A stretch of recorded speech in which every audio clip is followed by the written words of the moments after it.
Hi everybody, I hope you're doing well today. I thought today that we would try something a little different out to see how it works. But as some of you know, I was recently in an internship for 4th grade. I designed a couple different lessons to teach my kids, and sadly, due to the coronavirus outbreak, I've not been able to present some of them. So I wanted to try with a pretty simple lesson and kind of see how things went online. So please bear with me as I introduce Miss Alaineus in this text talk lesson. So before we get started, what is a text talk lesson? That term was really unfamiliar to me as a prospective teacher and just a person.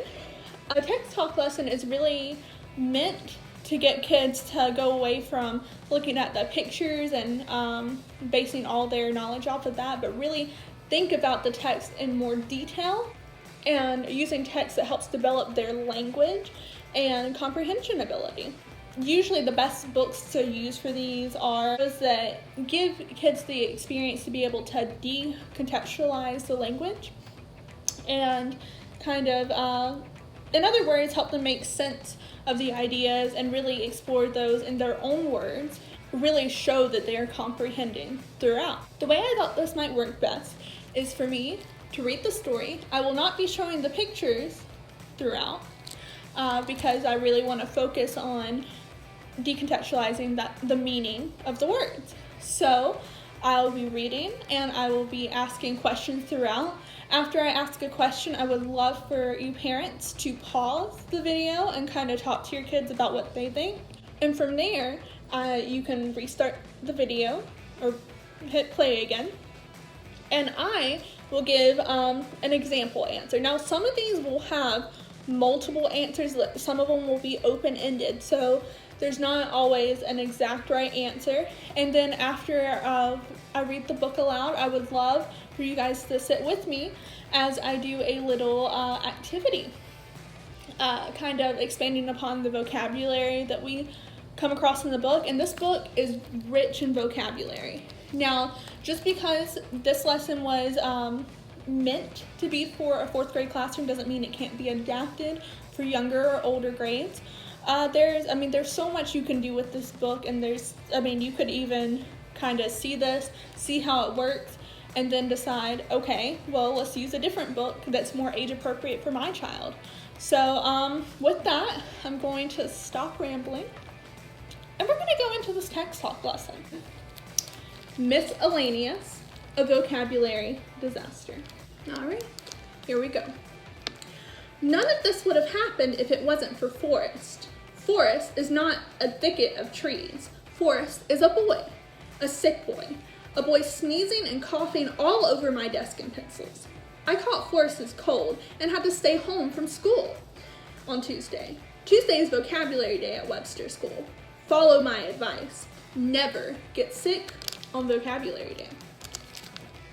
On Tuesday afternoon, I called my best friend Star, who is not a luminous celestial object seen as a point of light in the sky, but a very smart girl who listens perfectly on vocabulary day. She was late for baseball practice, so she spelled the first 14 vocabulary words as fast as she could. I had to scribble them quickly because her mom was calling her to the car. The last one's Miss Alaineus, Star yelled. I gotta go. I hope you feel better tomorrow, Sage. And she hung up the phone with a crash. So I'm gonna pause here for our first question. And what I would like to ask you, what do we notice is different about the last word that Star gives our main character, Sage? So if you'll just pause for just a moment and talk that out with your children. And what's different is Star says the word rather than spelling it. Another question on this page is, why did Star not spell the last word? What was the reason for that? So pause just a minute longer and talk with your children about that. Now that you've had time to talk about that, your child might be able to conclude that Star was not able to spell the last word because she was running late for baseball and her mom was rushing her. So there's that. On to the next page. I didn't feel much better on Wednesday, so my mom called Mrs. Page, who's not a single side of a printed sheet of paper, usually found bound in a book. She's my teacher, and actually Miss Page is a good name for her because she reads to us every day. My mom told her, yes, I have my math problems and vocabulary words, and yes, I would get better soon. Every week, Miss Page gives us a list of words with a theme, like story writing or musical performance or electricity. We're supposed to look up each word in the dictionary, but sometimes I already know the words, so I try to make the definitions sound like I looked them up. So we're actually going to stop on this page as well, and on this page, Sage says that every week Miss Page gives her class a list of words with a theme. So I'm going to list off some of the words for this week's theme, and you can pause for a minute and ask your child what the theme might be. Now this is a much more open-ended question, so there can be a lot of different answers. All right, so here are the list of the vocabulary words for this week. Number 1 is dinosaur. Number 2 is snake. Number 3 is museum. Number 4 is reptile. Number 5 is constrictor. Number 6 is herpetologist. Number 7 is fossil.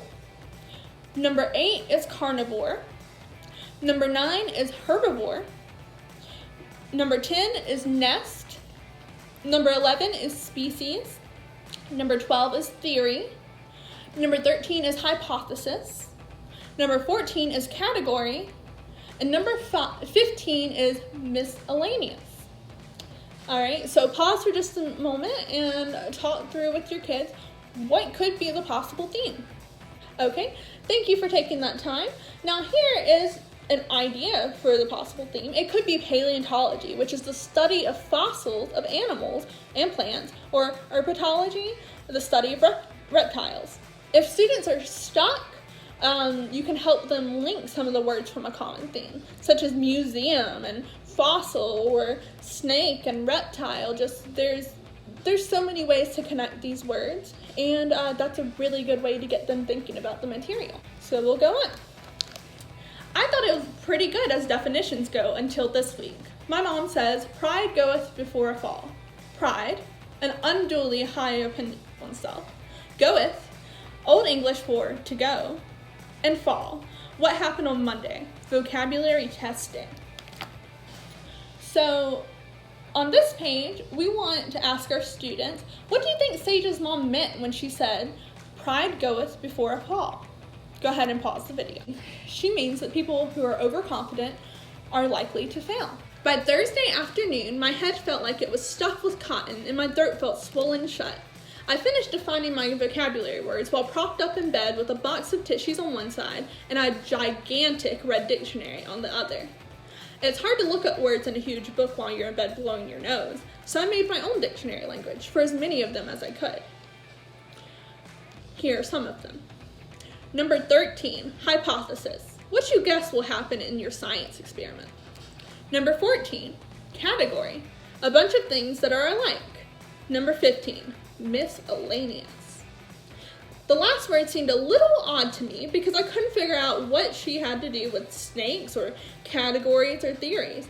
Mrs. Page rarely gives us people's names on our vocabulary list, but we have had a few that turned into words, like loose pasture for pasteurization and George Washington for Washington, D.C. So I decided she must have been included for a reason. Now on this page, we want to pause and ask, why is Sage confused about the last vocabulary word on the list? Pause for just a moment. Okay, so hopefully your kids can conclude that Sage is confused because Miss Page rarely gives the class people on the vocabulary list. This is something that the child can take directly from the book, so there's no guesswork there. It's just really to make sure they're comprehending what's being read.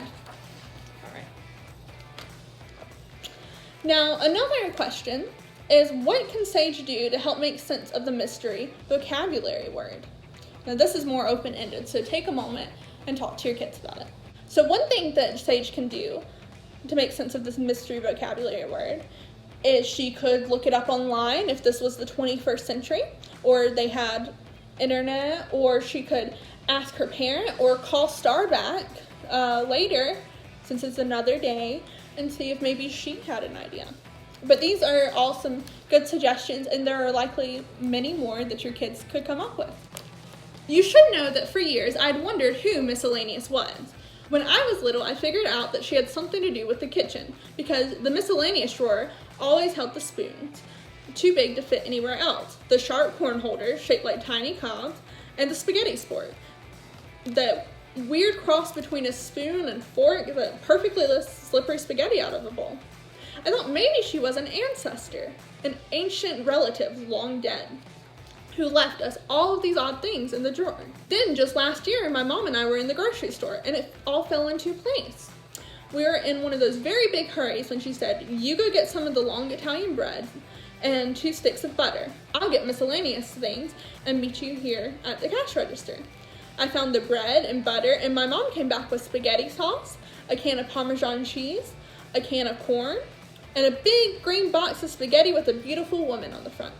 She was drawn so that her hair tumbled perfectly across the box and ended in a little plastic window, making the spaghetti look just like the ends of the strand of her hair. There she was, Miss Alaineus. So, propped up on pillows in my bed with a tissue in one hand and a pencil in the other, I wrote, Number 15, Miss Alaineus, the woman on green spaghetti boxes whose hair is the color of uncooked pasta and turns into spaghetti at the ends. And then I fell asleep. So you want to pause here and ask your kids, what's going on here? And there might be different answers, but what's the main thing that's going on here that might get Sage into some trouble later on? Okay, so the main thing going on is Sage is mistaking Miss Alaineus to be the woman on the spaghetti box. Before we move on though, it's good to ask your child, have you ever made a mistake in doing take-home homework when you got sick because you missed a lesson? This allows the child to connect personal experiences to the story. I finally got better over the weekend and felt great on Monday. I turned in my homework to Mrs. Page and sat at my desk, glad to be back at school with my friends. I was even glad to see Forrest in our morning circle. First, I want to remind you that the 10th annual vocabulary parade on Friday, said Mrs. Page.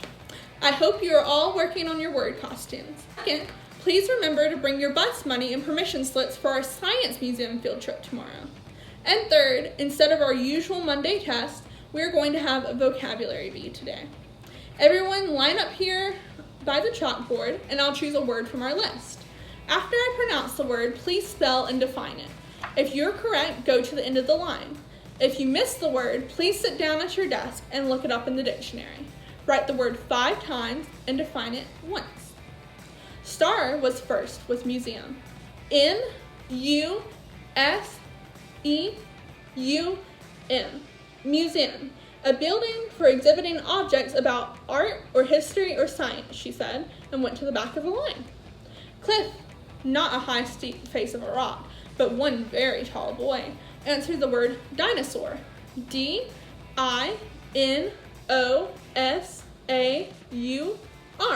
A prehistoric, extinct reptile, often huge. And he went to the back of the line. I was 10th, and when Miss Page called out my word, I spelled it. Capital M-I-S-S, capital A-L-A-I-N-E-U-S, and added, the woman on green spaghetti boxes whose hair is the color of uncooked pasta and turns into spaghetti at the ends. There's a moment of silence in the room. I smiled.